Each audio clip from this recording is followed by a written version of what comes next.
Hi అండి. నమస్తే. నేను మీ లక్ష్మీ చౌదరిని. Welcome to Misty Madhurimalu Telugu audio stories ఛానల్లో కథలు వింటూ నన్ను సబ్స్క్రైబ్ చేసుకొని సపోర్ట్ చేస్తున్న ప్రతి ఒక్కరికి థ్యాంక్ యూ సో మచ్ యార్. మరిన్ని కథలు మీ ముందుకి త్వరలో తీసుకురాబోతున్నాను. మాది కోరిన ప్రణయం పార్ట్ 89తో మీ ముందుకి వచ్చేసాను. కథలోకి వెళ్లే ముందు ఒక లైక్ చేయడం మర్చిపోకండి యార్. అలాగే హైప్ ఆప్షన్ని ఉపయోగించండి. అద్వైత్ వెళ్ళేసరికి నయని వాళ్ళ ఇంటికి తాళం వేసి ఉండడంతో ఎక్కడికి వెళ్ళారు వీళ్ళు, ఫోన్ కూడా ఎందుకు లిఫ్ట్ చేయడం లేదు అని మళ్ళీ ఫోన్ చేస్తాడు అద్వైత్. ఫోన్ రింగ్ అవుతున్నా లిఫ్ట్ చేయకపోయేసరికి ఏమొచ్చింది దీనికి, ఫోన్ కూడా లిఫ్ట్ చేయడం లేదు అని చిరాకు వచ్చి వెంటనే సుప్రజ గారికి ఫోన్ చేస్తాడు డైరెక్ట్గా. సుప్రజ గారు ఫోన్ లిఫ్ట్ చేసి హలో అద్వైత్ అంటారు చాలా డల్గా. అత్త, నేను మీ ఇంటి దగ్గరే ఉన్నాను, తాళం వేసి ఉంది, ఏమయ్యారు, ఎక్కడికి వెళ్ళారు అని అడుగుతాడు అద్వైత్. హాస్పిటల్లో ఉన్నాం అద్వైత్ అని అంటారు ఆవిడ. హాస్పిటల్లోనా, ఏమైంది, వినీత్కి ఏమైనా మళ్ళీ ప్రాబ్లం అయిందా అని అడుగుతాడు. అత్తయ్య గారికి హార్ట్ అటాక్ వచ్చింది, ఆవిడ్ని హాస్పిటల్కి తీసుకువచ్చాం. మేము హాస్పిటల్కి వచ్చేసరికి వినీత్ కూడా అన్కాన్షియస్లోకి వెళ్ళిపోయాడని నయని ఫోన్ చేయడంతో వాడిని కూడా తీసుకొచ్చాం. ఇప్పటి వరకు ఎంత ప్రయత్నించినా వాడు కళ్ళు తెరవడం లేదు అని ఏడుస్తూ ఆవిడ చెబుతుంటే, మరి ఒక్క ఫోన్ కూడా చేయలేదేంటి, కనీసం హర్ష మామ కన్నా చేయలేదు, ఏమనుకుంటున్నారు మీరు, అసలు ఏ హాస్పిటల్లో ఉన్నారు అని అడుగుతాడు అద్వైత్ కోపంగా.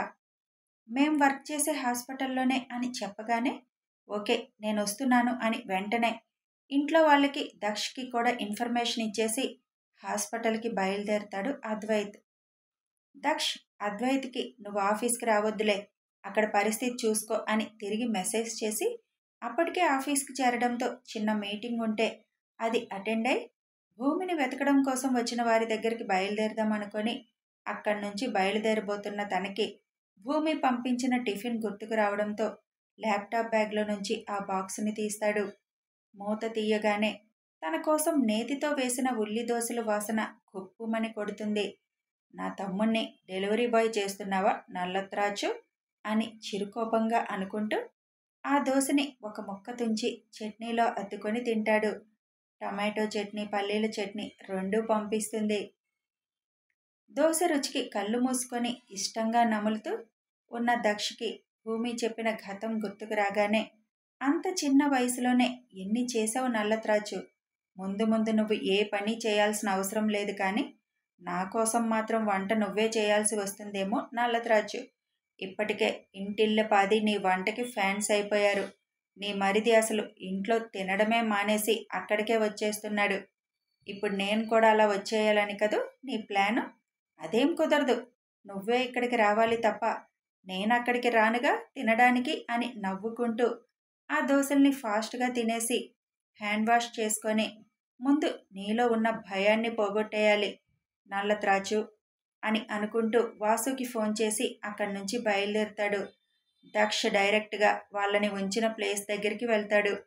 అప్పటికే వాసు రెడీగా అక్కడ ఉండడంతో లోపలికి వెళ్ళి వాళ్ళ ముందు కూర్చుంటాడు దక్ష్. అసలు మమ్మల్ని ఎందుకు ఇలా బంధించారు, ఆ అమ్మాయి మీకేమవుతుంది, ఎందుకు ఆ అమ్మాయి గురించి మీరు ఇంత రిస్క్ తీసుకుంటున్నారు, ఆ అమ్మాయి మంచిది కాదు అని అనగానే లాగిపెట్టి ఒక్కటి పీకుతాడు ఆ మాట అన్న వారిని దక్ష్. దక్ష్ కొట్టిన దెబ్బకి 3 పళ్ళు ఊడి కింద పడతాయి వాడికి. అది చూసి మిగిలిన ఇద్దరు సైలెంట్ అయిపోతారు మాట్లాడకుండా. అప్పటికే ఒక కోటింగ్ అయిపోవడంతో ఒంటి నుంచి రక్తాలు కారుతూ ఉన్న వాళ్ళని చూసి, ఆ అమ్మాయిని మీరు చివరిగా ఎప్పుడు చూశారా అని అడుగుతాడు కుర్చీలో వెనక్కి వాలి రిలాక్స్గా కూర్చుంటూ. ముగ్గురు ఏం మాట్లాడకుండా ఉండేసరికి నోరు తెరవాలి నా ముందు, నేను అడిగిన ప్రశ్నకి సమాధానం చెప్పకుండా అలా సైలెంట్గా ఎవరైనా ఉంటే నాకు టెంపర్ పెరిగిపోతుంది. తర్వాత ఏం జరుగుతుందో ఆల్రెడీ ఎగ్జాంపుల్ చూశారు కదా, మర్యాదగా చెప్పండి, తనని చివరిసారిగా మీరు ఎప్పుడు చూశారు, ఏ వయసులో చూశారు అని అడుగుతాడు. వాళ్ళ ముగ్గురు భూమి అక్కడి నుంచి బయటికి వచ్చాక జాయిన్ అయిన వాళ్ళు, అది కూడా భూమిని వెతకడం కోసం మాత్రమే పెట్టుకున్న వాళ్ళు. అసలు భూమిని చూసిందే లేదు వాళ్ళు. ఇంకేం చెప్తారు సమాధానం? కానీ దక్ష అడిగిన దానికి చెప్పకపోతే మళ్ళీ కొడతాడని మేమసలు తనని చూడలేదు అని అంటారు. చూడకుండానే మంచిది కాదని ఒక ఆడపిల్ల మీద ఎలా నింద వేస్తున్నారు మీరు? నా ముందు తన గురించి మాట్లాడేటప్పుడు ఆలోచించి మాట్లాడండి అని సీరియస్గా అంటాడు దక్ష్. అంటే అక్కడ అందరూ అలాగే చెప్తుంటే అని అంటారు ముగ్గురు. అందరూ గడ్డి తింటే మీరు కూడా తినేస్తారా? అందరూ నూతిలో దూకితే మీరు దూకేస్తారా? ఆహా, అలాంటివి మాత్రం చేయరు. ఒక ఆడపిల్ల మీద మాత్రం నోరు జారడానికి ముందుంటారు. ఒక ఆడపిల్లని వెతకడం కోసం పిచ్చి కుక్కల్లా తిరుగుతున్నారు. ఈ పని తప్ప ఇంకే పని దొరకలేదురా మీకు అని చిరాకుగా అంటూ, నేను అడిగే ప్రశ్నకి డైరెక్ట్గా సమాధానాలు చెప్పండి. అనవసరంగా నా చేతి దెబ్బ రుచి చూడాలని మాత్రం అనుకోకండి అని కాలు మీద కాలు వేసుకొని కూర్చొని, ఆ భద్రావతి వాళ్ళు కాకుండా ఇంకొకరెవరో తన కోసం వెతుకుతున్నారు. వాళ్ళు ఎవరు అని అడుగుతాడు దక్ష్. అది మాకు తెలీదు. వీళ్ళు మాత్రం 5 సంవత్సరాలుగా వెతుకుతూనే ఉన్నారు. ప్రతిసారి తన ఆచూకీ తెలియకపోయేసరికి ఒక్కొక్కరిని కోపంతో చంపేస్తున్నారు కూడా. ఇప్పుడు ఆ అమ్మాయి ఆచూకీ తొందరగా తెలుసుకొని చెప్పకపోతే మమ్మల్ని కూడా చంపేస్తామని బెదిరిస్తున్నారు వాళ్ళు అని అంటాడు.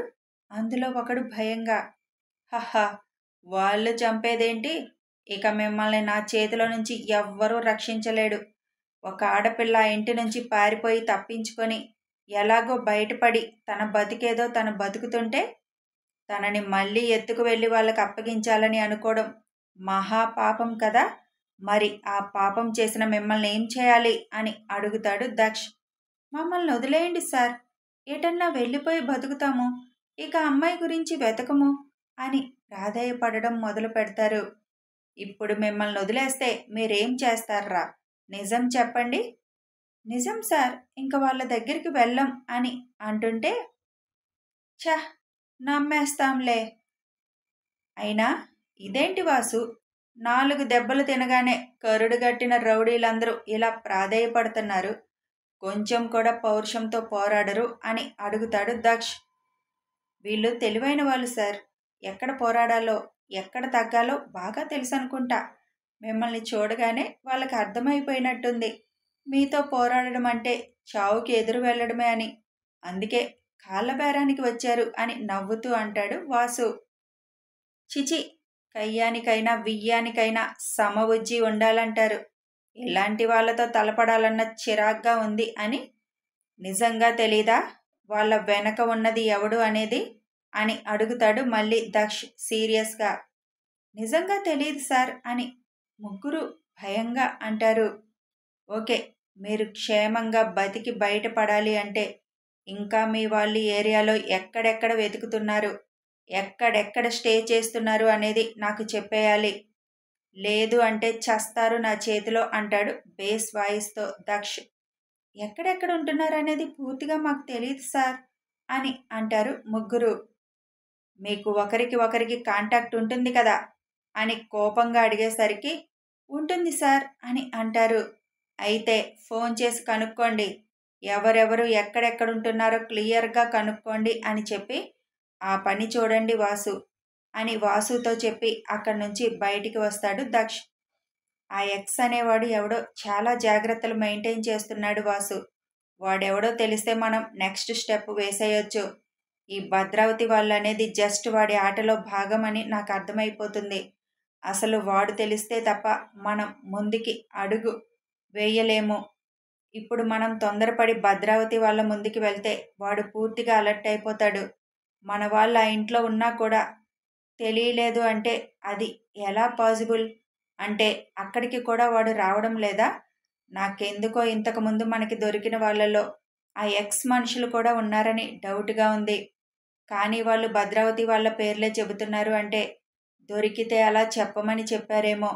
వాళ్ళు ఎవరో పలుకుబడి ఉన్న వ్యక్తి అనుకుంటా. అతని పేరు బయటికి రాకుండా చూసుకుంటున్నట్టున్నాడు. అది మనకు తెలియాలి అంటే ఇంతకుముందు దొరికిన వాళ్ళ ఫోన్ నెంబర్ల ద్వారా ఎవరెవరితో మాట్లాడారు తెలుసుకోవడానికి ప్రయత్నం చేయి అని చెబుతాడు దక్ష్. ఓకే సార్ అని అంటాడు వాసు. వాళ్ళు చెప్పే ప్రతి అడ్రస్లో ఉన్న ప్రతి ఒక్కరిని తీసుకొచ్చేయండి అని చెప్పి అక్కడి నుంచి బయలుదేరుతాడు దక్ష్. అద్వైత్ హాస్పిటల్కి వెళ్ళేసరికి హర్ష గారు కూడా అక్కడ ఉండడంతో, నీకు తెలుసా మామా అని అడుగుతాడు. నాకు తెలియదురా, నేను మామూలుగా ఇవాళ ఒక ఇంపార్టెంట్ సర్జరీ ఉందని తొందరగా హాస్పిటల్కి వచ్చాను కదా.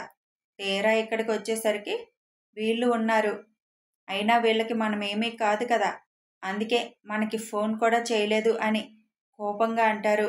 అక్కడే సుప్రజ వాళ్ళ ఆయన కూర్చొని ఉండడంతో, కనీసం ఒక్క ఫోన్ కాల్ చేయడానికి అవ్వలేదా మీకెవరికి అని అద్వైత్ కోపంగా అడిగేసరికి, మేమిద్దరం అత్తయ్యకి హార్ట్అటాక్ అని హాస్పిటల్కి తీసుకొస్తున్నాం కదా, పరిస్థితి చూసి అప్పుడు చేయొచ్చులే అనుకున్నాము. కానీ మేము అలా హాస్పిటల్కి వచ్చేసరికి నైని కంగారుగా ఫోన్ చేసింది. వెంటనే అంబులెన్స్ తీసుకొని ఆయన వెళ్ళారు. వాడిని తీసుకొని వచ్చారు. అసలు మాకింకా ఫోన్లు పట్టుకోవాలి, ఫోన్లు చేయాలి అన్న ధ్యాస రాలేదు. వాడి మీదే ధ్యాస అంతా.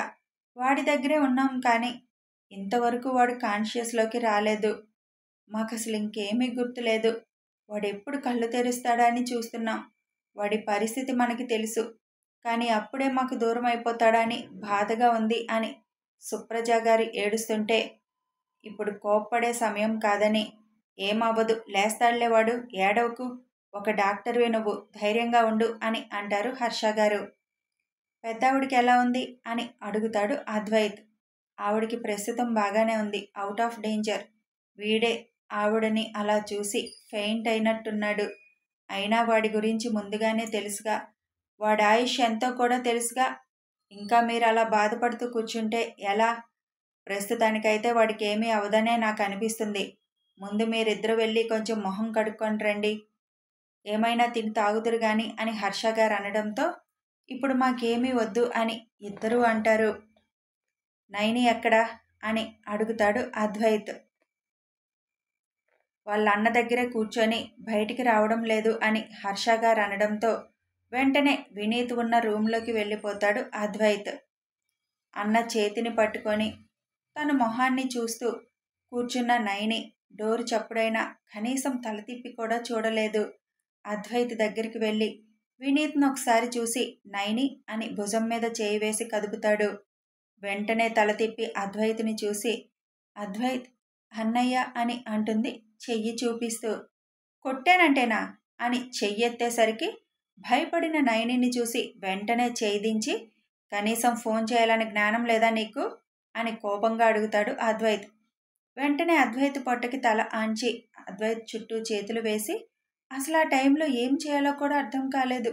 నానమ్మని అమ్మ వాళ్ళు తీసుకువెళ్ళగానే అన్నయ్యని రూమ్లోకి తీసుకువెళ్తుంటే నాను నాను అంటూ కేకలు వేశాడు.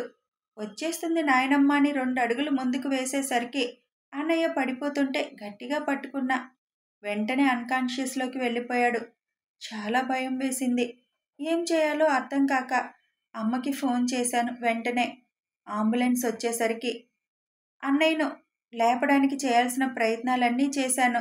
అంబులెన్స్ రాగానే అన్నయ్యని తీసుకువచ్చేశాం. నా ఫోన్ కూడా ఇంట్లోనే ఉండిపోయింది. అసలు ఫోన్ తీసుకోవాలన్న ఆలోచన కూడా రాలేదు. అన్న లేవట్లేదద్దు, సీరియస్గానే ఉంది అంటున్నారు. అప్పుడే అన్నకు ఆయుష్ తీరిపోవాలా? చిన్నవాడే కదా అన్న అని అంటుంది బాధగా. ఇష్ ఏడవకు అని తన వెన్ను నిమురుతూ, వాడి హెల్త్ కండిషన్ మనకి తెలిసిందే కదా, ఏదో ఒక రోజు ఇలాంటి సిచ్యువేషన్ వస్తుందని మనందరికీ తెలుసు. ఇప్పుడు నువ్వు ధైర్యంగా ఉండాలి. వాడికి ఏమీ అవదు, లేస్తాడని నేను అనుకుంటున్నా. ఇంకొద్ది కాలం మనతో వాడు ఉంటాడు అని నాకు నమ్మకం ఉంది. నువ్విలా ఏడుస్తుంటే బయట ఉన్న మీ అమ్మా నాన్నని ఎవరు చూసుకుంటారు? ఒక పక్క మీ నాయనమ్మకి బాగోలేదు. ప్రాక్టికల్గా ఆలోచించు నైని. పద, ఏమైనా తినేసి వచ్చి కూర్చుందో గాని, వాడిని చూసుకోవడానికైనా శక్తి కావాలి కదా అని బలవంతంగా లేపి బయటికి తీసుకువస్తాడు అద్వైత్. అద్వైత్ బయటికి వచ్చేసరికి వైజయంతి గారు, మనోహర్ గారు ఉంటారు అక్కడ. స్పెషల్ రూమ్ ఒకటి తీసుకొని ముగ్గురిని బలవంతంగా మొహాలు కడుక్కొని రమ్మని పంపిస్తారు. ఆ రూమ్కే వైజయంతి గారు తీసుకొచ్చిన టిఫిన్ తీసుకువెళ్ళి వాళ్ళ ముగ్గురు చేత బలవంతంగా తినిపిస్తారు. అందరూ కలిసి, మీరిద్దరూ డాక్టర్లు, వాడి పరిస్థితి మొదటి నుంచి మీకు తెలిసిందే, ముందు నుంచి ప్రిపేర్ అవుతూనే ఉన్నారు కదా, కోర్స్ అయినా బాధ ఉంటుంది అనుకోండి, కాదు అని అనను. కానీ మిమ్మల్ని మీరు కూడా చూసుకోవాలి కదా అని అంటారు మనోహర్ గారు. సుప్రజ గారు వెంటనే, ఒకసారి భూమిని పిలిపించరా, తను పిలిస్తే వాడు కళ్ళు తెరుస్తాడేమో, భూమి మాట వాడు చక్కగా వింటాడు. నా మాట తర్వాత భూమి మాట మాత్రమే వాడు వినడం మొదలుపెట్టాడు. ఒక్కసారి పిలిపించవా వదినా అని వైజయంతి గారి చేతులు పట్టుకొని బతిమలాడుతున్నట్టుగా అడుగుతారు. దానికి అంత రిక్వెస్ట్ చేయాలా అని వెంటనే అద్వైత్ వైపు చూడగానే, నేను వెళ్ళి తీసుకొస్తాను అని అక్కడి నుంచి బయలుదేరుతాడు అద్వైత్. అద్వైత్ తన కారు వైపు వెళ్తుండగా అదే హాస్పిటల్కి భూమి కోసం వెతుకుతున్న ఇద్దరు ఒకడిని పట్టుకొని తీసుకొని వస్తుండగా అద్వైత్కి తగులుతారు. చూసుకొని నడవరా అని అద్వైత్ కోపంగా అరిచేసరికి, సారీ బాస్, తనకి బాగోలేదు, రాత్రి నుంచి కడుపులో విపరీతమైన నొప్పి వస్తుంది, అందుకే పట్టుకొని తీసుకొస్తూ చూడలేదు అని అంటారు వాళ్ళు. ఇట్స్ ఓకే అని అద్వైత్ అక్కడి నుంచి వెళ్ళిపోతాడు. అతన్ని తీసుకొని హాస్పిటల్లోకి వస్తారు వాళ్ళిద్దరూ. కథ కొనసాగుతుంది. ఈ స్టోరీలో ప్రతి క్యారెక్టర్ ఇంపార్టెంట్ క్యారెక్టరే. వినీత్ క్యారెక్టర్ చాలా ఇంపార్టెంట్. తన వల్లే కొన్ని విషయాలు దక్షకి తెలుస్తాయి. స్టోరీ నచ్చితే సబ్స్క్రైబ్ చేసుకొని లైక్ చేసి షేర్ చేసి చిన్న కామెంట్ చేసి సపోర్ట్ చేయండి యార్. Thanks for watching and listening this video.